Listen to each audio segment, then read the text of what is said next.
anybody like it? You like the white one, the red one, or this one? A lot of people like this. What do we like? Should we give out a couple today? Huh? Who is red? That's good. That's good. Beautiful. Do you like that? Beautiful. Don't sell it tonight. We'll see it on eBay. I love it. Thank you. Okay, come on. Let's do that. We're here. Who's young, handsome, and beautiful? Then we'll take a little older. Who's big? Come on up. Come on up, darling. Come here. Come here. Okay, what's your name? Haley. Here you go, sweetheart. Okay. So the New York Times is doing a story tomorrow on the hat. They're saying it's the hottest thing in fashion, if you can believe this. And I'm the style section of the New York Times on the hat. So anyway, you know what we'll do? Who wants it back here? Who wants it? Good. Who wants it? Come on. Give me one. Good.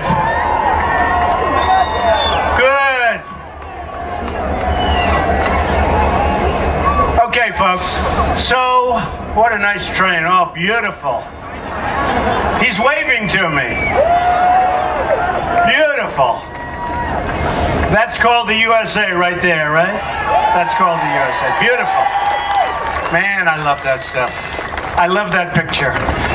So, we just came out with another poll. A poll in Iowa. We're way ahead. And that's great. Hi. And that's so great. And I've been here so many times. I'm going to the football game. Can you believe it? Right after this. In fact, they said, oh, this is only 10 minutes. Just say hello, Mr. Trump, for 10 minutes. But I said, what do you mean 10 minutes? Can't I give him the full version of the Trump speech? They said, no, 10, 15 minutes. So we'll just have a little fun. But I'm going actually from here to a couple of tailgating parties, and then I'm going over to the football game. Let me ask you, who's going to win the game today? It's a lot of spirit. No? No? No?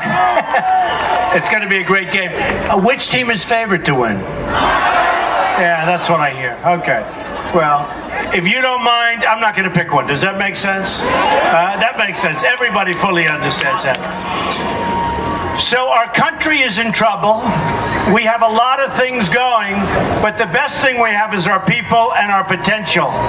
And we're going to make this country so great again. We're going to make it strong. We're going to make it powerful. We're going to build up our tremendous armed forces. You know, they've been depleted very badly. I tell the story, 2,300 Humvees. Think of that. 2,000. And when I heard that number, I said, you know what? Can't be possible. They mean 23. They mean 2. They mean 15. 2,300 armor-plated, the best in the world, the best they've ever made. Which, frankly, if we had them for our young men and women, they wouldn't have been injured so badly, so horribly.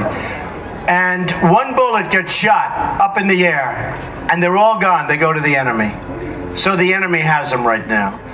Because we have stupid, stupid leadership. We have people... We have people that don't know what they're doing, and we just can't go on like this. So for the last year, I've been talking about 18 trillion in debt. So now it's 19 trillion in debt, and now it's going to start going up fast. Obamacare starts kicking in 16 because Obama didn't want it to kick in while he's president. And it is going to be a catastrophe. We are going to repeal Obamacare and replace it with something great, with something really good. We will do that too. And there's so many. Look at what's happening to your premiums. Look at what's happening. Look at what's happening to deductibles. They're going so high, unless you're dead, you're not going to be able to use them. No, I mean, it's ridiculous. The deductibles are so high, you're not going to be able to use it. And your premiums are through the roof. I mean, it's a total catastrophe. And you know what? We have so many other bad things happening that people aren't talking about Obamacare that much anymore. Do you notice it? And yet when you bring it up, remember the $5 billion website? Because I'm not going to forget it. The $5 billion website that doesn't work. And I think we all know. So we're going to take care of that. We're going to take care of our military. We're going to have a military. And by the way, we're going to take care of our vets. Got a lot of vets. We are really going to take care of our vets. You know, they're our greatest people. We are going to take care of our vets like they should be. 2 weeks ago on Wednesday, it was reported the longest wait in the history of the Veterans Administration. People are waiting 3, 4, 5 days to see a doctor. And I tell the story, I read it in one of the papers, where a man, pretty badly injured, waited 5 days. And after the final wait, the doctor said, "I'm sorry, I can't see you now. I'm going on vacation." I mean, think of it. If I go to a doctor, if I have to wait more than like 12 minutes, I'm going crazy. So we're a little spoiled. But I will tell you this, we're going to take care of our vets. We're going to build up our military so big and so strong that we won't ever have to use it, perhaps. And that would be great. We are going to build the wall. We're going to stop illegal immigration. We're going to stop it. And you know, that's something, I hear these politicians, I just can't stand them anymore. And somebody said, "You're a politician." I said, "Please." For 3 months I've been a politician. Do you believe it? All my life I've dealt with politicians. You know, if you can't make it with a politician, you might as well give up. I've spent my whole life.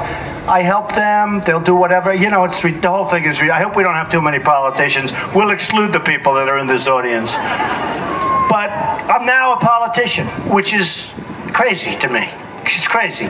I actually had something. I had jury duty. Do you believe it? All of a sudden they give me for jury duty. And it said occupation. And I guess I'm supposed to say politician, but I put down real estate. I can't do the politician.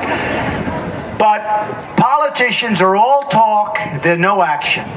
They go to Washington. They tell you they're going to do all these things, and they never get done. And then you have some people, you think, "Oh, these are my people. These are great. This guy or this woman is going to be fantastic." They go to Washington, and they change. They see the beautiful ceilings, the vaulted ceilings. They see the beautiful marble columns, and something happens. I say, they become impotent. Is that a correct word to use? They become impotent. Something happens to them. When they're back in Iowa, and when they're back in New Hampshire and South Carolina, we're winning in all of these states. We're winning everywhere. We just got to poll Georgia, Florida. How about in Florida? You have a governor from Florida, and you have a senator who's actually a sitting senator, and I'm leading in Florida by a lot. I mean, can you believe it? Because people, and I'm leading the pack, I will tell you, with the people are tired of incompetence. They're tired of people that don't get it done. And you look at our budget, it's massive. It's massive. Somebody like Jeb Bush is in favor of Common Core, meaning your children are educated from Washington, D.C. Who could want this? And you know, when you listen to these people, like the Common Core people, they can't explain it. There's no justification. If I'm in Iowa, and if I have my children in Iowa, I want local education. The local teachers and the local administrators will do a better job. Then you have people, so I came out, as you know, with my immigration plan, and I'll tell you what, it's been really well received, better than I thought. And I thought it was a little bit stringent, a little tough, and a lot of people think, "Oh, could you make it tougher?" It's true, but it is a pretty firm plan. If you're illegal, you got to go back. You got to go back.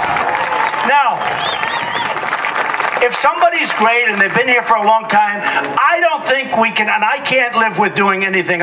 We can move it. We can move the process. You have people that have been here a long time, but they got to go back. They got to. We got to build a wall, and we got to get rid of the bad ones. We got some real bad ones. You know, a lot of the gangs that you've been reading about in these different places, including like Chicago and a lot of the places, not to mention names, but a lot of the places, they're illegals. And they're tough dudes. They're tough. They're out of here. I'll tell you what, before I even get the wall started, they're gone the first day. One of the first things, they're gone. They're gone. So,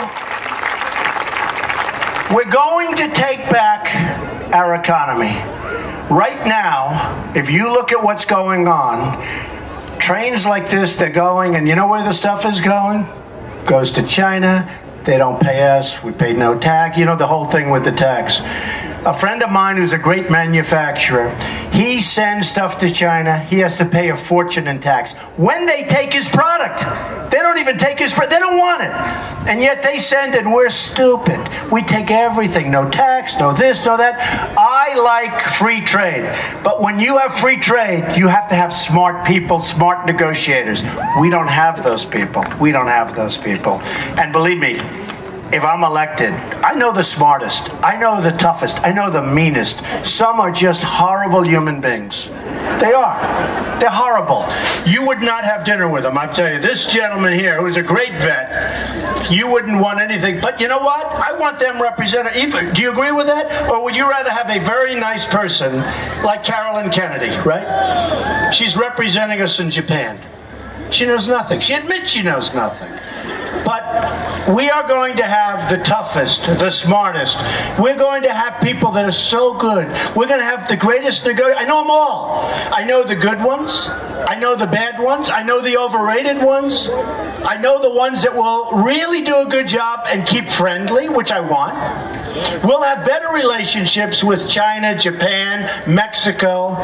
We'll have better relationships than we do right now. We don't have good relationships, and they all rip us off. So last year I was just curious, and last year I said, how much money do we lose with China? Meaning, what's our deficit? It's over $400 billion.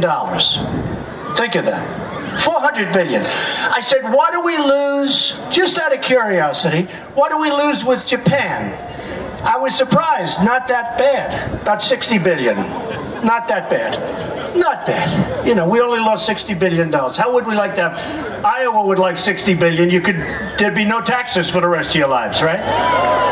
So, and by the way, my tax plan is going to come out in about 3 or 4 weeks, and we're going to lower taxes, especially for the middle class. We are going to make sure that my friends in the hedge fund business who make a fortune and pay virtually no tax, they are going to start paying taxes. They're going to start paying taxes. I don't care.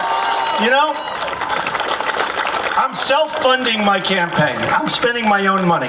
When I fly here, I spend my own money. I don't need their money. I don't want their money. And I feel sort of foolish because guys are coming up to me saying, I want to put millions of dollars. One guy, $5 million, and I'm turning him down. I say, I don't want it. I feel like, honestly, can I use a bad term? I feel like a schmuck. No, I'm turning down millions of dollars. Bush, he's raised $125 million, $130 million. He gets it from China. He gets it from the Wall Street guys. He gets it from all of these companies. And once you get, oh, I love that sound. No, I love it. It's progress. But you know what? When I'm president, that train's going to be moving a hell of a lot faster. It's going too slow. No, it's true. Well, no, that's because your engineer, think of this, the engineer actually stopped because he wants to listen to the speech. Can you believe it? No, that sucker's going to be moving, it's going to be loaded up, and it's going to be, I don't know where the hell it's going, but it's going to be going fast. So, the hedge fund guys have to pay. Now, they're supporting Hillary, who may not get to the starting gate, folks, right? I don't know. She may not get, I don't know. Who cares? It doesn't matter. I'm not worried about her. I'm worried about the first guys. You know, Perry is, isn't he a nice man? Mr. Perry, Governor Perry. He's gone. Good luck.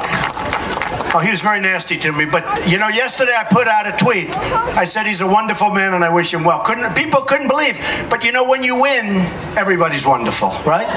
And I think he's one. I think he's actually a nice guy. But he dropped out. So we have a total of 16 people. So when I'm getting nationwide 32, one poll came out 40. But when I'm getting 32, and it's sort of funny.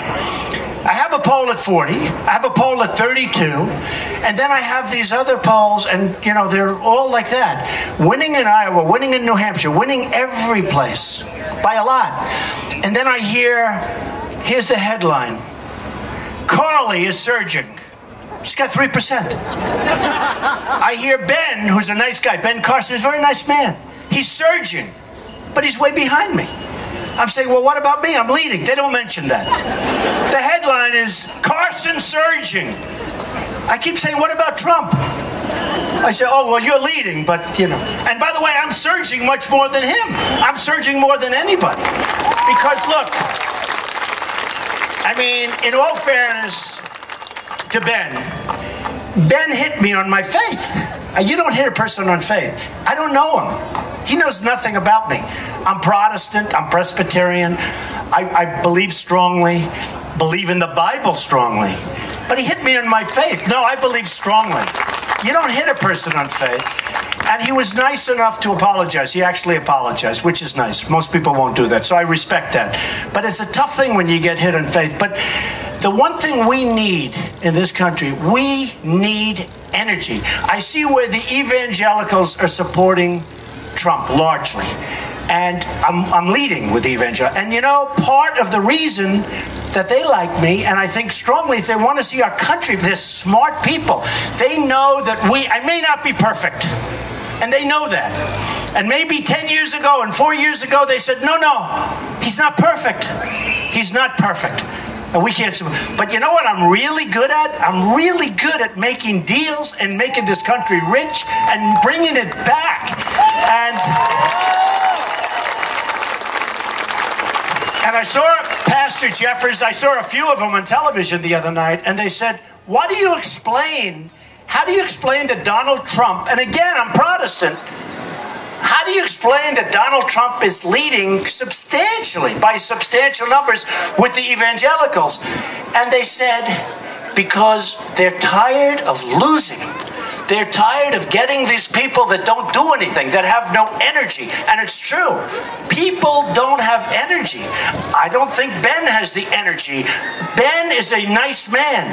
But when you're negotiating against China and you're negotiating against these Japanese guys that are going to come at you in waves, and they think we're all a bunch of jerks because our leaders are so stupid and so incompetent and so inept, we need people that are really smart, that have tremendous deal-making skills, and that have great energy. We had a case where Hillary said, and Jeb said, and they used the same word, and it was the same day a couple of weeks ago, I don't like Donald Trump's tone, his tone. My tone. We have people, Christians, in Syria and other places. ISIS is chopping off their head. They're chopping off their head. They're drowning them. They're killing them. If you're a Christian, you have no chance. Do you know that if you're a Christian from Syria, it's almost impossible to come into the United States? If you're a Muslim from Syria, it's the easiest thing to do is to come into the United States. It's one of the easiest places to get in. Can you believe this? But if you're a Christian and they're the ones that need the help, you can't get into the United States. Now, I don't know who's setting those regulations. I have a pretty good idea. But it's not going to happen anymore. But they were saying at the same time, they said his tone, T-O-N-E, tone. And I said, you know, we need that tone today. We need energy. We need strength. And we can't be low-key and nice and beautiful. A woman came up to me and she said, Mr. Trump, I love you. I'm a big supporter and it doesn't matter. But I don't know if you're nice enough to be president. And I said, actually, you know what? I have so many friends. I have great relationships. But some people don't think I'm nice. In a CNN poll, I won on almost every topic. And they'll tell you back there, they're shooting here. They're all here live. They're all over the place. But you know what? They'll tell you. Otherwise, I couldn't say it. I won huge by 3-4 times. Leadership, the economy, almost all the important. The only thing I sort of was down the bottom in terms of, is he a nice person? Actually, I think someday I'm going to win on that because I am a nice person. But you know what I told the woman? I don't think it matters this time. I think today we're looking for real super competence. We're tired with this nice stuff. We need people that are really, really smart and competent and can get things done. We need people with an aggressive tone, and we need people with tremendous energy. And I'm your candidate, okay? So just to finish off, this is a fantastic crowd, and I really appreciate it. And they said 10 minutes, and I wanted to go much longer because you had so many people standing out here and it's hot and all of that. But I have to tell you, I love Iowa. I really appreciate that you understand what's going on. The people of Iowa really do get it. They really do get it. And, I mean, look, you know, you're hard-working people that really don't want anything. You just want to see this country be great again. And that's what I'm going to do. I'm going to make this country great again. I'm going to make this country greater than it has ever been before. Better. Enjoy. Thank you. Thank you very much. Thank you. Thank you, everybody.